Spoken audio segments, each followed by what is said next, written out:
It's been 600 days. For 600 days in a row now, the Federal Reserve has kept its interest rate above long-term interest rates. This is something that rarely happens. When it does happen, it's usually right before recession, but very rarely do we see this happen for a prolonged period of time like we are seeing today. The only times when we saw this happen for as long of a time period as we are today was actually right before the financial crisis in 2007, in 1973, right before one of the worst economic downturns since the Great Depression, and believe it or not, in 1929, right before the Great Depression itself.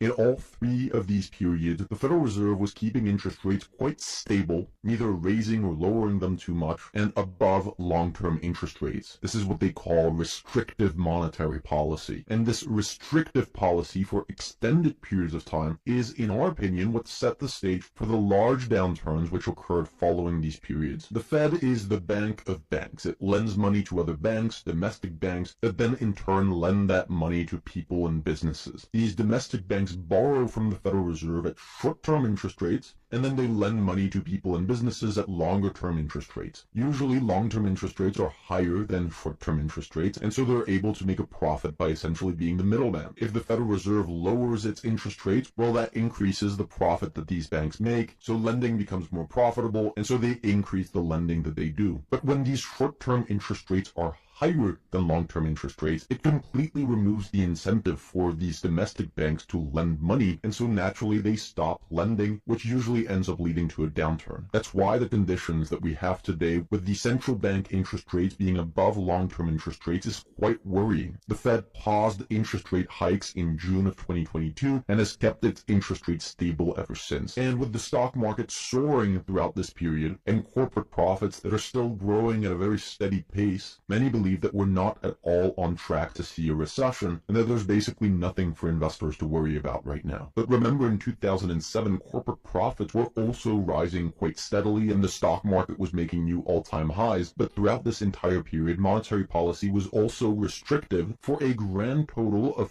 14 months. We all know what came right after, and we found that the longer the Federal Reserve keeps interest rates in this restrictive stance, the worse the economic downturn that follows. When we look at the length of recessions that occur versus the length for which the Fed pauses monetary policy, we get something that looks like this. So basically, the longer the Federal Reserve pauses monetary policy at restrictive levels, the more lengthy the recession ends up being. So with each passing day where the Federal Reserve keeps interest rates above long-term interest rates, it makes it more likely, in our opinion, that we'll see a more difficult period ahead. We're not saying that because we're naturally pessimistic. We're saying that because that's what history shows as the most likely outcome, but also because we're seeing signs that this restrictive policy is actually impacting the economy. This is a chart of consumer delinquencies, and it's showing us that consumers over the last year are having an increasingly difficult time. That's basically telling us that more people are having difficulty paying back their loans. And a rising delinquency rate on consumer loans is something that we typically see happen before a recession occurs. It happened in 1990, 2000, and 2008. In fact, when we add the unemployment rate, you can see the delinquency rate actually leads the job market by around a year and a half. So this rise in delinquencies in 1990, it predicted the rise in unemployment in 1990 and in 2008 with a pretty high degree of accuracy. There is one exception to note, however, and that is the one you see right here. That was in 1994 when delinquencies were rising, suggesting unemployment should rise, but the job market remained quite strong. As the saying goes, there's an exception to every rule. The big difference between 1994 and today is that monetary policy was never restrictive back then. Today we have a deadly combination of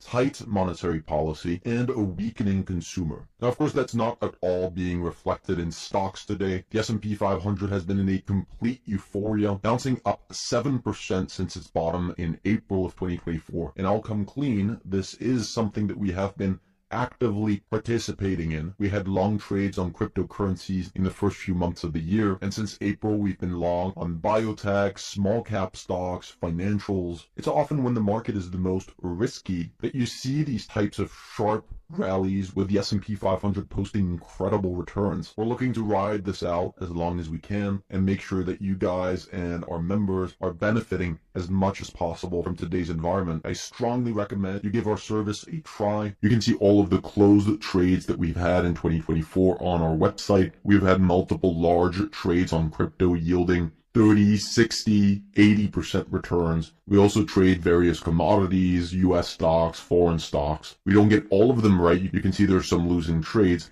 but we try to keep the losses as small as possible and the gains of our winners as large as possible. If you want to have the full access to all of these trades, make sure to sign up.